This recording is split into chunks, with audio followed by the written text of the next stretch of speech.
Le drapeau blanc qui flotte, accroché à l'avant de la voiture, est celui des talibans. Nous sommes dans le Wardak, une province voisine de Kaboul, et un groupe de combattants a accepté de nous rencontrer. Ils veulent montrer qu'ils n'ont perdu ni en force, ni en motivation.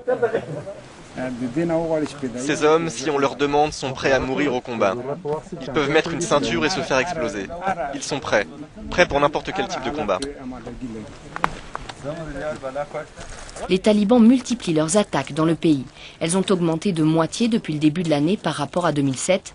Ils visent les troupes afghanes et étrangères. Presque 1 millier de soldats des forces internationales a été tué dans le conflit depuis la chute du régime des talibans.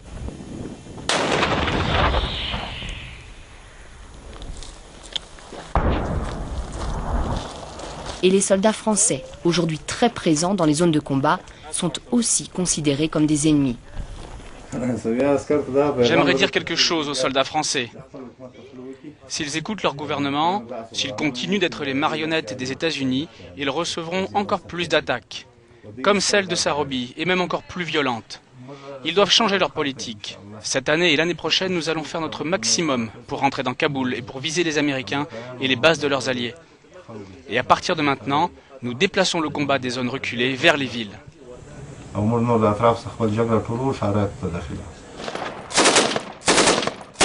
La première étape est d'abord de déstabiliser les provinces voisines de Kaboul, comme ici dans le Wardak, mais aussi comme à Sourobi, là où l'armée française a perdu 10 hommes, sa plus lourde perte en un quart de siècle.